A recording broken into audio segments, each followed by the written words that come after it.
وقال عمر رضی اللہ عنہ، عمر رضی اللہ عنہ کا فرمان ہے، یہدم الاسلام ذلت عالم وجدال منافق بالقرآن وحکم الائمة المضلین. کیا پیاری بات ہے جی، کیا پیاری بات ہے. کہتے ہیں عمر رضی اللہ عنہ کا فرمان ہے کہ یہدم الاسلام، کہ اسلام کی عمارت کو ڈھا دیتے ہیں، اسلام کی عمارت کو گرا دیتے ہیں، اسلام کو تباہ کر دیتے ہیں ذلت عالم، عالم کی غلطی، عالم کی غلطی. دیکھیں جی، عالم سے غلطی ہو سکتی ہے. ایک عالم نے 10,000 فتوے دیے، اس میں سے تین چار کا شاذ ہو جانا، تین چار میں اس کو بڑی غلطی کا لگ جانا، اس سے جو ہے وہ کیا کہتے ہیں، ایک ایسا شاذ کول، ایک ایسا مرجوح کول کا اختیار کر لینا، یہ ممکن ہے. کون ہے جس سے غلطی نہیں ہوتی؟ کون ہے جس سے جو ہے وہ، جس کو وہم نہیں ہو سکتا؟ کون ہے جس کو جو ہے وہ جس کے فہم میں غلطی لگ سکتی ہے، جس کو جو ہے وہ معاملے کا ادراک نہیں ہو سکتا؟ تو ذلت عالم، لیکن ہوتا کیا ہے کہ عالم کی پیروی ہو رہی ہوتی ہے، تو عالم اگر غلطی کرتا ہے تو اس کے پیچھے جو ہے وہ لوگوں کا جھنڈ اور لوگوں کا گروہ اور اس کے پیروکار سب غلطی کر جاتے ہیں. ٹھیک ہے؟ تو یہ اسلام کی بربادی ہوتی ہے کہ وہ ایک شخصی غلطی نہیں ہوتی، وہ پھر ایک شخصی غلطی کی وجہ سے کئی ہزاروں غلطی ہوتی ہے. تو اس سے ڈرنا چاہیے کہ انسان علماء کی غلطیوں کی پیروی سے بچے. جہاں پہ علماء کی تعظیم ہے، جہاں پر علماء کی رسپیکٹ ہے، جہاں پر ان کی اجلال ہے، جیسے پیچھے ہم نے حدیث پڑھا تھا، حدیث میں پڑھا تھا کہ اللہ کی تعظیم میں داخل ہے. تو تو یہاں پر ان کو سب کچھ ہے، لیکن ان کو ان کی اخطاء میں ان کی پیروی نہیں کی جائے گی. ہاں، اخطاء میں جیسا کہ ابن تیمیہ رحمۃ اللہ نے اپنی کتاب پوری لکھی، ہم ان کے لیے عذر ڈھونڈیں گے، ہم کہیں گے جناب ان سے، ہم ان کے لیے اچھے الفاظ استعمال کریں گے، ہم ان کی اخطاء کی وجہ سے ان کو گرا نہیں دیں گے. ایسے لوگ بھی ہوتے ہیں جو جناب دکھاتے ہیں، یہ دیکھیں جی، یہ کتاب میں لکھے، یہ دیکھیں اتنی بڑی، اتنی غلط بات کر دی، اتنی بڑی مسٹیک لگ گئی، دیکھیں جی یہ امام صاحب نے اتنی بڑی غلطی کر دی، دیکھیں جی بخاری نے یہ ذکر کر دیا، ابن تیمیہ نے ذکر کر دیا. تو کچھ لوگ نے کچھ لوگ اس حد تک چلے گئے کہ انہوں نے بڑے بڑے ائمہ کی تکفیر کر دی. یہاں تک کہ کچھ لوگ اس حد تک چلے گئے توحید اختیار کرتے کرتے کہ انہوں نے امام احمد کی بھی تکفیر کر دی. ٹھیک ہے، لا حول ولا قوت الا باللہ. تو اگر آپ علماء کی غلطیوں کو پکڑ کے ان کو جو ہے وہ ان کو کیا کہتے ہیں میگنیفائی کر کے دکھائیں، ان کو جو ہے وہ بڑا کر کے دکھائیں، ان پہ فوکس رکھیں، ان کو ان کا مذاق اڑائیں، یہ غلط بات ہے. لیکن جو صحیح طریقہ وہ یہ ہے کہ آپ ان کی غلطی کو، ان کے لیے عذر ڈھونڈیں، ان کو جو ہے وہ ان کی غلطی کو سوچیں کہ ان کی غلطی جو ہے وہ ان کی نیکیوں کے سامنے کچھ بھی نہیں. لیکن اس کے بعد ان کو عذر دینے کے بعد کبھی بھی ان کی پیروی مت کریں کہ جناب یہ قول شافعی کا ہے، یہ قول مالک کا ہے. ہاں ہو سکتا ہے، لیکن غلطی کس سے نہیں ہوتی؟ آپ باقی ائمہ کا قول دیکھیں، آپ دلیل دیکھیں، تو واضح ہے کہ یہاں پر ایک غلطی ہو گئی. کوئی بھی معصوم نہیں ہے. نہ ابن تیمیہ رحمۃ اللہ معروف ہے، معصوم ہے، نہ ابن کثیر رحمۃ اللہ معصوم ہے، نہ محمد عبد الوہاب رحمۃ اللہ معصوم ہے. ٹھیک ہے، اور اس کا یہ مطلب نہیں کہ وہ ان کی کوئی حیثیت نہیں، ان کی شان ہے، ان کی عظمت ہے، ان کا ان نے دین کے لیے جہد کی، ان کی قربانیاں ہیں، سب کا اعتراف ہے. لیکن ذلت عالم، کہ عالم کی غلطی، عالم کی مسٹیک، عالم کے جو ہے اس کی کبھی پیروی نہیں کرنی چاہیے، کیونکہ یہ دین کو گرانے، دین کو تباہ کرنے والی بات ہے. وجدال منافق بالقرآن. اور دوسری کون سی چیز اسلام کو تباہ کرتی ہے؟ منافق کا قرآن کے ذریعے جھگڑا کرنا.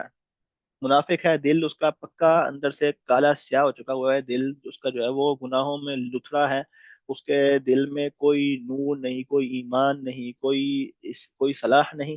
لیکن قرآن اس کو آتا ہے، اچھا قرآن پڑھ لیتا ہے، اچھا قرآن جو ہے وہ اس کو عربی پہ اس کی گرپ بھی ہو سکتی ہے، اس کو جو ہے وہ قرآن کے مختلف علوم کا علم بھی ہو سکتا ہے. میں پچھلے دروس میں ذکر کیا ہے کہ جو ہے وہ میں نے ذکر کیا کہ یہ جو اپنے آپ کو قرآنی کہتے ہیں، ان میں زیادہ تر کے پاس کو قرآن پڑھنا بھی نہیں آتا.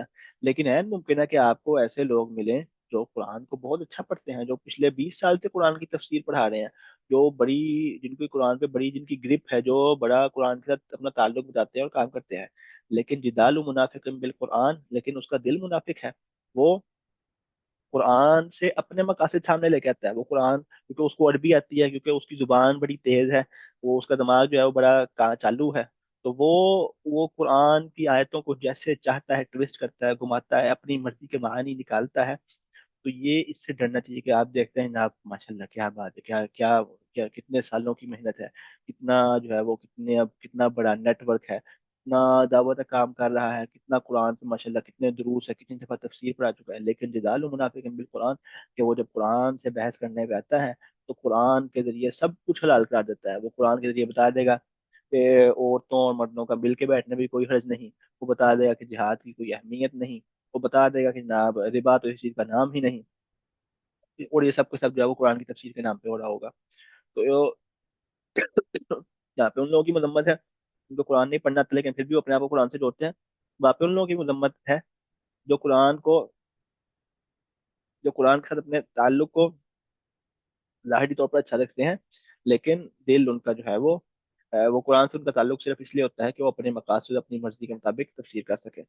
وحکم الائمۃ المضلین، اور جو ہے وہ گمراہ کن، گمراہ کرنے والے جو ہے وہ ائمہ کا حکم، ائمہ گمراہ کرنے والے لیڈرز کے فیصلے، گمراہ کرنے والے حکمرانوں کے فیصلے، ٹھیک ہے۔ تو اب کسی کے پاس طاقت ہے، کسی کے پاس اختیار ہے، تو وہ پابندی لگا دے کہ جناب آج سے جو ہے وہ نقاب نہیں، نقاب کی اجازت نہیں، مردوں کو داڑھی کی اجازت نہیں، اور جو ہے وہ دین کے اندر دین میں تبدیلیاں کر دے، وہ کہ جناب آج سے ہم جو ہے وہ 12 ربیع الاول کے چھٹی کریں گے، ہم جو ہے وہ جلوس نکالیں گے، اور ہم جو ہے وہ تو یہ بدعتیں اس سے ہی پھیلتی ہے نا، یہ جو کیا کہتے ہیں عید نبی والی جو چیز ہے، یہ یہ کس نے اس کا آغاز کیا تھا؟ تو فاطمیوں نے اس کا آغاز کیا تھا، فاطمیوں کے پاس اختیار تھا، فاطمیوں کے پاس طاقت تھی، اس وقت وہ، اس وقت وہ حکمران تھے، تو انہوں نے اپنے پیسے کے اوپر انہوں نے جو ہے وہ اس کے سرکاری خرچے کے اوپر ایک دفعہ سلسلہ شروع کیا، اور امت نے اس کی پیروی شروع کر دی، گمراہ لوگوں نے۔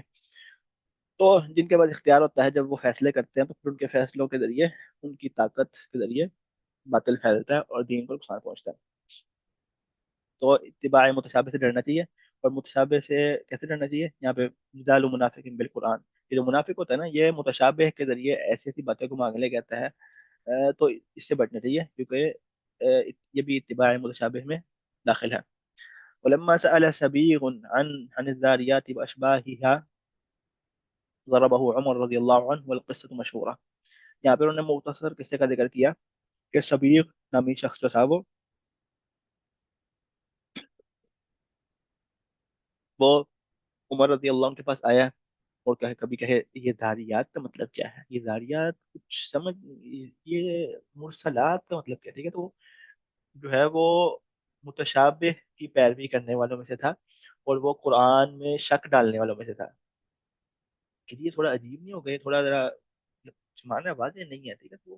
تو اب وہ کوئی قرآن سمجھنے کے لیے آئے تو اور بات ہے، لیکن قرآن میں شک پیدا کرنے کے لیے اور قرآن میں جو ہے وہ اپنی جو ہے وہ اپنا جو ہے وہ بیچ میں اپنا اپنی کہانی اپنا منزل بیچنے کے لیے، تو اس نے جب شبیر نے مدینہ آ کے اس طرح کی حرکتیں کی، جو مطلب یہ کہ آپ عقیدہ سیکھو، آپ دین سیکھو وہ تو اور بات ہے، آپ فقہ سیکھو وہ تو اور بات ہے، لیکن آپ جو ہے وہ لفظ کے معنی کے اوپر نہیں، اس کا مطلب ایسے ایسے کیسے، تو وہ جو ہے وہ صرف لوگوں کو پریشان کرنے کے لیے اور لوگوں کے اوپر اپنا جو ہے وہ علم جھاڑنے کے لیے اور لوگوں کے ساتھ بحث کرنے کے لیے جب اس نے اس طرح کی حرکتیں کی، تو عمر رضی اللہ عنہ نے اس کو ضربہ عمر، انہوں نے اس کو مارا، اور اتنا مارا کہ جناب اس کے جو ہے وہ سر سے خون پکڑ کے نکال دیا، اور پھر لکھ ڈالا کہ کوئی شخص بھی اس کے ساتھ مت بیٹھے۔ تو وہ کہتے ہیں، بسرا کی بات ہے، بسرا والے کہتے ہیں کہ وہ ہم اگر 100 بندے بیٹھے ہوتے اور وہاں پہ آ کے بیٹھے تو ہم اٹھ کے بھاگ جاتے وہاں سے، ہم نکل لیتے وہاں سے، ٹھیک ہے۔ تو ایسے لوگوں کو متشابہ کی پیروی کرنے والوں، ان کا حل وہی ہے جو عمر رضی اللہ عنہ نے کیا کہ مار مار کے جو ہے اس کے سر سے خون نکال دیا۔ القصۃ مشہورہ۔ باب وعید من قال فی القرآن برأیہ وما لا يعلم، اس باب میں وعید کا ذکر ہے جو قرآن میں اپنی رائے اور اپنی مرضی اور اپنی رائے سے بات کرتا ہے اور بغیر علم کے بات کرتا ہے۔ تو اس باب میں وعید کا ذکر ہے اس شخص کے اوپر جو قرآن میں اپنی رائے سے کلام کرتا ہے اور بغیر علم کے کلام کرتا ہے۔ تو بات بڑی واضح ہے جی کہ قرآن اللہ تعالیٰ کا کلام ہے، لفظاً و معنی، معنی بھی اللہ تعالیٰ کی طرف سے ہے۔ تو جب آپ کسی آیت کا معنی بیان کرتے ہیں نا، تو آپ بیسیکلی جو ہے وہ آ، آپ بیسیکلی اللہ رب العزت کی طرف ایک بات کی نسبت کر رہے ہوتے ہیں، آپ اللہ تعالیٰ کی طرف سے ترجمانی کر رہے ہوتے ہیں۔ میں کہوں کہ جناب اس آیت کا مطلب قل انما حرم ربی الفواحش کا مطلب یہ اور یہ اور یہ اور یہ ہے، یہ میں کس کی طرف سے بیان کر رہا ہوں؟ میں اللہ تعالیٰ کے لفظ کا معنی بیان کر رہا ہوں اور اللہ تعالیٰ کی طرف نسبت کر رہا ہوں کہ اللہ تعالیٰ نے یہ معنی لیا ہے. تو آپ میرے اوپر جھوٹ بولیں، چلو یہ تو حرام بات ہے. آپ جو ہے وہ کسی علی کے اوپر جھوٹ بولیں، یہ تو بڑی غلط بات ہے. آپ نبی صلی اللہ علیہ وسلم کے اوپر جھوٹ بول رہے ہیں، یہ تو بہت بڑا جرم ہے. ٹھیک ہے، جیسے کہ آپ صلی اللہ علیہ وسلم نے فرمایا کہ وہ اپنا گندم میں ٹھکانا بنا لے. اور پھر جو اللہ کے اوپر جھوٹ بولے، اور کس بنیاد پہ جھوٹ بول رہا ہے؟ چلیں آپ کے پاس کوئی دلیل ہوتی ہے، آپ کے پاس اقوال سلف ہوتے ہیں، آپ کے پاس جو ہے وہ پراپر ایک تفسیر کا منہج ہوتا، طریقہ ہوتا، تو وہ بات اور تھی. لیکن آپ کے پاس کچھ بھی نہیں اور آپ کہتے ہیں کہ یہ میری قرآن کی انڈرسٹینڈنگ ہے. تم ہو کون بھائی؟ اور یہ ابھی پچھلے زمانے میں بتایا کہ بات ہو رہی تھی ایک اپنے آپ کو قرآن کی راہ دینے والے شخص سے. تو وہ کہتے ہیں میں نا قرآن کھولتا ہوں اور پھر میں ہر آیت پہ رک کے سوچتا ہوں کہ یہاں پر مجھے کیا کہا جا رہا ہے. ٹھیک ہے. اور پھر وہ ماشاءاللہ ایسے ایسے معنی نکالتے ہیں کہ بندہ کہتا ہے کہ یہ آپ نے کیا کہاں سے نکالا ہے معنی؟ ٹھیک ہے، آپ نے کہاں سے؟ تو اپنی مرضی کی تفسیر کیوں؟ کیونکہ مجھے یہ سمجھ آیا ہے. تمہیں نہ عربی آتی، نہ تمہیں عربی کی الف بے تے، تمہیں نہ نحو کا پتہ، نہ صرف کا پتہ، نہ بلاغت کا پتہ، نہ متن اللغہ کا پتہ، نہ تمہیں کچھ، نہ تمہیں دینی علوم کا کوئی عطا نہ پتہ. بس یہ کہ ہم قرآن والے ہیں اور قرآن کھول کے جو سمجھ آئے گی وہ ہم بول دیں گے. کچھ مطلب حیا نام کی چیز بھی ہوتی ہے. تو اپنی رائے اور اپنی مرضی کہ جی مجھے یہ سمجھ آیا. اور آگے سے بلا کے آگے کہتے ہیں جی یہ میرے قرآن کی سمجھ ہے، جی مجھے یہ سمجھ آئی ہے. ہو کون تم؟ ابن کثیر ہو؟ تمہارا نام قرطبی ہے؟ تمہارا نام ابن ابی حاتم ہے؟ جی مجھے سمجھ میں. اچھا جی، آپ جس نے فجر کی نماز قضا، شاید وہ بھی قضا بھی نہیں پڑھی ہوگی، لیکن میں. ٹھیک ہے. وقول الله تعالى، شيخ ذكر كلمة الرحمن ہے، قل انما حرم ربي الفواحش ما ظهر منها وما بطن الى قوله وان تقولوا على الله ما لا تعلمون. شیخ نے اللہ تعالیٰ کے کلام کا ذکر کیا، اللہ تعالیٰ کی آیت کا ذکر کیا، مطلب قرآن کی آیت کا ذکر کیا.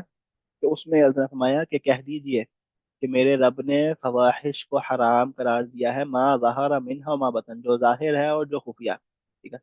اور پھر آگے والاثم والبغي بغیر الحق وان تشركوا بالله. تو یہاں پر اللہ تعالیٰ نے چار حرام چیزوں کا ذکر کیا، اور چار ایسی حرام چیزیں جو مطلقاً جو ہر حال میں حرام ہے. ٹھیک ہے. اور سب سے پہلے فواحش کا ذکر کیا، دوسرے پہ بغض کا ذکر کیا، اور تیسرے پہ شرک کا ذکر کیا، اور چوتھے پہ اللہ کے اوپر جھوٹ بولنے کا ذکر کیا، اللہ تعالیٰ کے متعلق بغیر علم کے کلام کرنے کا ذکر کیا. تو ابن قیم رحمۃ اللہ کہتے ہیں کہ اللہ تعالیٰ نے جو ہے وہ چھوٹے گناہ سے بڑے گناہوں کی طرف گئے. تو فواحش، سوچے زنا کوئی چھوٹی بات تو نہیں ہے، لیکن فواحش سے اگلا درجہ بغض، اور پھر اس سے اگلا درجہ شرک، اور شرک سے بھی اگلا درجہ اللہ تعالیٰ کے اوپر بغیر علم کے بات کرنا، اللہ تعالیٰ کے متعلق بغیر علم کے بات کرنا.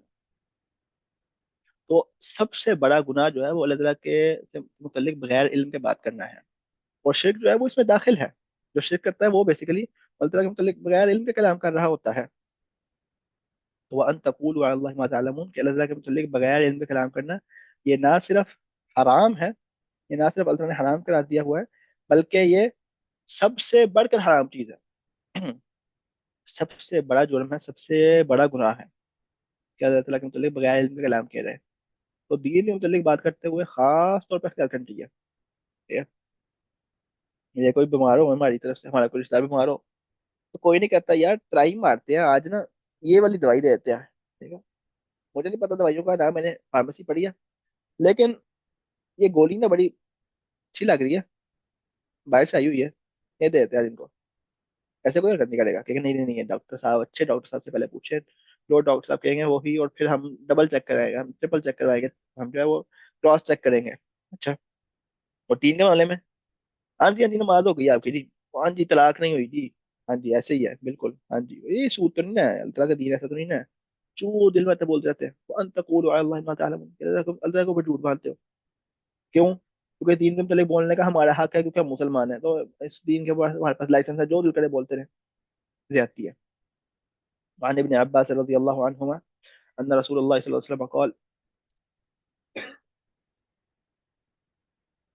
أن رسول الله صلى الله عليه وسلم قال من قال في القرآن برأيه وفي رواية من غير علم فليتبوأ مقعده من النار. رواه الترمذي وحسنه. امام ترمذی نے روایت نقل کی اور اس کو حسن قرار دیا ہے. ابن عباس رضی اللہ عنہ سے کہ آپ صلی اللہ علیہ وسلم نے فرمایا کہ جو کوئی بھی قرآن میں اپنی رائے سے کلام کرتا ہے، اور دوسری روایت میں بغیر علم کے کلام کرتا ہے، تو جو اپنی رائے سے کلام کرتا ہے یا بغیر علم کے کلام کرتا ہے، تو فلیتبوأ مقعدہ من النار، تو پھر اپنا وہ ٹھکانہ جہنم میں بنا لے، کہ وہ پھر اپنا گھر، اپنا بوریا بستر جہنم کے لیے تیار رکھے، کہ وہ جہنم کے ہی حقدار ہے اور جہنم کی آگ کا ہی مستحق ہے۔ تو بغیر اپنی رائے سے اور بغیر علم کے کلام کرنا یہ ممنوع ہے۔ اور اس کا یہ مطلب نہیں، جیسے کیا کہتے ہیں علماء ذکر کرتے ہیں، اس کا یہ مطلب نہیں کہ آپ کہیں کہ جناب تفسیر صرف اس چیز کا نام ہے کہ آپ کہیں کہ قال قتادہ، قتادہ نے یہ کہا، مجاہد نے یہ کہا، آپ صلی اللہ علیہ وسلم نے یہ کہا، اور بس مطلب یہ کہ آپ اپنی طرف سے تفسیر میں کلام نہیں کر سکتے۔ تفسیر میں کلام کرنا الاؤڈ ہے ان لوگوں کے لیے جن کے پاس مفسر کی اہلیت موجود ہے۔ جس طرح فقہ میں کلام کرنے کے لیے فقیہ ہونا ضروری ہے، اس طرح اللہ تعالیٰ کے کلام میں، اللہ تعالیٰ کے کلام کو بیان کرنے کے لیے، تفسیر میں کلام کرنے کے لیے مفسر کی اہلیت موجود ہونا ضروری ہے۔ ٹھیک ہے؟ اب جو مفسر نہیں، وہ اپنی مرضی سے اپنی رائے نہیں بتا سکتا، کیونکہ آپ کی رائے کی کوئی حیثیت نہیں ہے۔ جس طرح میڈیکل کی فیلڈ میں میرے بتائے ہوئے علاج کی یا میری بتائی ہوئی دوائی کا کوئی کوئی اثر نہیں ہے، کوئی کوئی فرق نہیں پڑتا، اسی طرح تفسیر کے علم میں میرے اور آپ کی بات کا کوئی فرق نہیں، کوئی نہ، کوئی اس کی کوئی اس کا کوئی وزن ہے، نہ ہی اس کی کوئی اہمیت ہے۔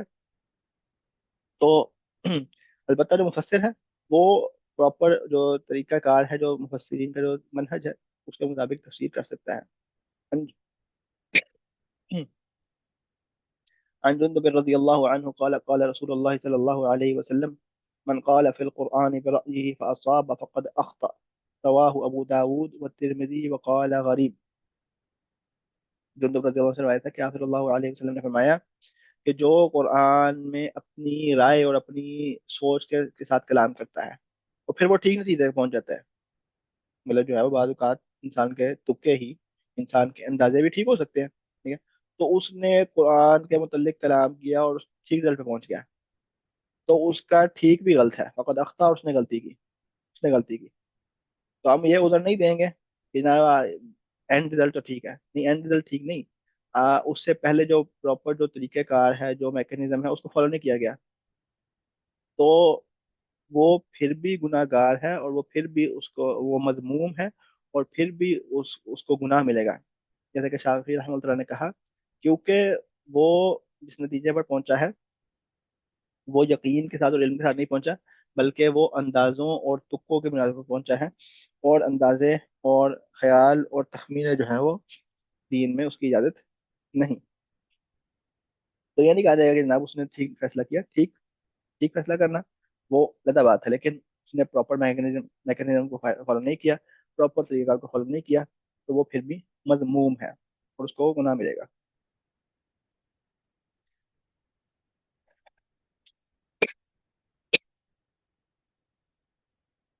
باب ما جاء فی الجدال فی القرآن، اس باب میں ذکر ہے ان نصوص کا جو آئی ہیں قرآن میں جدال کے حوالے سے، قرآن میں جدال کے حوالے سے، ٹھیک ہے، مطلب یہ کہ قرآن میں جھگڑنے کے حوالے سے جو آیات آئی ہیں، ٹھیک ہے، تو جو قرآن میں جھگڑنے کے حوالے سے جو وعید آئی ہے، جو نصوص آئی ہیں، ان کا اس باب میں ذکر ہوگا۔ قال ابو العالیہ، قال ابو العالیہ، ابو العالیہ رحمہ اللہ تعالی، جو کہ تابعین میں سے ہیں، اور بعض علماء نے ان کو سید التابعین کہا ہے، تابعین میں سب سے اونچا مقام ان کو دیا بعض علماء نے، مطلب یہ کہ بڑے جلیل القدر عالم ہیں، اور بڑے جو ہے وہ عظیم الشان عالم ہیں، اور تفسیر میں خاص طور پہ ان کا بڑا کلام ہے۔ آپ اگر تفسیر، کوئی بھی تفسیر دیکھ لیں، تو ابو العالیہ کی تفسیر جو ہے وہ بڑی ایک نفیس ہے، بڑی اعلیٰ تفسیر ہے۔ تو کہتے ہیں، ابو العالیہ کہتے ہیں: آیتان ما اشدہما علی من یجادل فی القرآن، قوله تعالی ما یجادل فی آیات اللہ الا الذین کفروا، قوله وان الذین اختلفوا فی الکتاب لفی شقاق بعید۔ کہتے ہیں کہ ابو العالیہ رحمۃ اللہ کہتے ہیں کہ دو آیات ہیں وہ کتنی ہی شدید ہیں، وہ سب سے بڑھ کر شدید ہیں ان لوگوں کے اوپر جو قرآن میں جگڑتے ہیں. کہنے کہ دو آیات قرآن کی ایسی دو آیات ہیں جو انتہائی شدید ہیں، ان سے جو سب سے بڑھ کر سخت ہیں، جن میں بڑی سختی کی گئی ہے ان کے اوپر جو جو قرآن میں جگڑتے ہیں. کہا قولہ تعالیٰ، کون سی دو آیتیں ہیں جو بڑی شدید ہیں، جن میں بڑی سخت وعید آئی ہیں؟ کہا ما یجادل فی آیات اللہ الا الذین کفروا، کہ اللہ تعالیٰ کی آیات میں نہیں جگڑتے سوائے الذین کفروا، سوائے کفر والے. اللہ تعالیٰ کی آیات میں نہیں جگڑتے، نہیں اختلاف کرتے سوائے کفر والے. مطلب یہ ہے کہ یہ کفر والوں کی علامت ہے. اعوذ باللہ من ذالک. تو یہ جگڑنا یہ کوئی چھوٹی بات نہیں ہے. اختلاف کرنا، قرآن کی آیات میں اختلاف پیدا کرنا، یہ کوئی چھوٹی بات نہیں ہے، بلکہ اللہ تعالیٰ نے کہا کہ یہ تو کافروں والا کام ہے. تو اس سے بڑھ کے وعید کیا ہو سکتی ہے؟ بڑی شدید ہے. یہ بول علی کا کہ جو ہے فہم ہے، اور کتنا گہرا فہم ہے قرآن کا. اور کہا وقوله تعالیٰ، اللہ تعالیٰ کا فرمان ہے وَإِنَّ الَّذِينَ اخْتَلَفُوا فِي الْكِتَابِ لَفِي شِقَاقٍ بَعِيدٍ، کہ جنہوں نے کتاب میں اختلاف کیا، جنہوں نے کتاب میں اختلاف کیا، لفی شقاق بعید، وہ بڑے دور کے اختلاف میں ہیں. وہ بڑے دور وہ بڑے دور چلے گئے. شقاق، وہ بڑے دور، ان کا دین سے، ان کا اسلام سے، ان کا مسلمان سے بعید، وہ بڑے ان نے اپنے تعلق توڑ لیا، انہوں نے بہت دور چلے گئے، اور وہ رستے سے ہٹ گئے. شقاق بعید، وہ بہت دور چلے گئے. جو کتاب سے جگڑنے والے وہ صراط مستقیم سے ہٹ کر وہ بہت دور جا پڑے. تو یہ مطلب ہے کہ قرآن کی آیات میں جدال کرنا، یہاں پر جھگڑا کرنا، اور یہاں پر ان کی آیات کو آیات سے ٹکرانا، اور آیات کے معنی کے حوالے سے بحث کرنا، یہ بڑا مذموم کام ہے، اور اس سے ڈرنا چاہیے، اس سے بچنا چاہیے. عن ابي هريره رضي الله عنه ان رسول الله صلى الله عليه وسلم قال جدال في القرآن كفر، رواه احمد وابو داود واسناده جيد. ابو ہریرہ ہے، ابو ہریرہ رضی اللہ عنہ نے نقل کیا کہ آپ صلی اللہ علیہ وسلم نے فرمایا کہ جدال فی القرآن کفر، کہ قرآن کے متعلق جھگڑا کرنا کفر ہے. قرآن کے متعلق جھگڑا کرنا کفر ہے. ٹھیک ہے. تو یہ بھی ویسی ہی آیت ہے، ایسی حدیث ہے جیسے اوپر اللہ تعالیٰ کا فرمان ہے کہ ما یجادل فی آیات اللہ الا الذین کفروا. وفی حدیث عمرو بن شعیب عن ابیہ عن جدہ، حدیث عمرو بن شعیب یہ بڑا مشہور سلسلہ ہے. عمر ابن شعیب جو ہے وہ اپنے باپ سے، اور پھر وہ اپنے باپ سے. ٹھیک ہے. تو سلسلہ خاندانی سلسلہ جی رابیوں کا. تو عمرو بن شعیب روایت کرتے ہیں عن ابیہ عن جدہ رضی اللہ عنہما قال سمع رسول الله صلى الله عليه وسلم قوم يتمارون في القرآن قال انما اهلك من كان قبلكم بهذا، کہ آپ صلی اللہ علیہ وسلم نے ایک قوم کو دیکھا، لوگوں کو دیکھا کہ وہ قرآن میں جھگڑ رہے ہیں. وہ قرآن میں قرآن کے بارے میں جھگڑ رہے ہیں. تو آپ صلی اللہ علیہ وسلم نے فرمایا کہ تم سے پہلے والے اسی وجہ سے ہلاک ہوئے تھے، تم سے پہلے والے اسی وجہ سے برباد ہوئے تھے. تو جب تم کتاب اللہ کو تقسیم کر لو گے، جب تم اس کے ٹکڑے ٹکڑے کر لو گے، یہ پارٹ جو ہے وہ قرآن کا اس نے لے لیا اور وہ پارٹ اس نے لے لیا، وہ کہتا ہے کہ میری آیتیں کہتی ہے، وہ کہتا ہے میری آیتیں کہتی ہے، تم یہ جب قرآن کو تم تقسیم کر لو گے، اللہ تعالیٰ کے کلام کے تم حصے حصے کر لو گے، تو اس سے تم سے پچھلی والی قومیں بھی اس وجہ سے ہلاک ہوئی تھی کہ یہ پورا کا پورا قرآن ایک ہے، اس کا معنی ایک ہے، اس کے معنی میں اختلاف نہیں ہو سکتا. لیکن جو کم عقل لوگ ہیں، جو بیوقوف لوگ ہیں، ان کو سمجھ نہیں آتی، یا پھر جو اپنی خواہش پرستی کرتے ہیں، جو اپنے مسلک کی پرستی کرتے ہیں، اپنے عقیدے کی جو ہے وہ اپنے عقیدے کو فالو کرتے ہیں، تو وہ اپنی مرضی کی آیت لے لیتے ہیں، اور پھر باقی آیات جو اس سے ٹکراتی ہیں وہ ان میں جگڑتے ہیں. مطلب یہ کہ مثال تو جیسے میں آپ کو مثال دی کہ جنہوں نے ذکر کیا کہ وَاتْلُ عَلَيْهِمْ نَبَأَ ابْنَيْ آدَمَ الْحَقِّ، جنہوں نے آدم علیہ السلام کے بیٹوں والے قصے کو لے لیا. اب ان کے سامنے میں نے جتنی بھی آیات ذکر کی جہاد کی، قتال کی، انہوں نے اس کو جو ہے وہ نہیں اس کا مطلب یہ ہے، نہیں اس کا مطلب یہ ہے، نہیں اس آیت میں یہ. تو جدال فی القرآن، قرآن میں جگڑنا، قرآن کی آیتوں کو آیتوں سے ٹکرانا، جیسے یہ کسی اور شخص کا کلام ہے، اور جیسے اس کے اوپر ایمان لانا واجب بھی نہیں.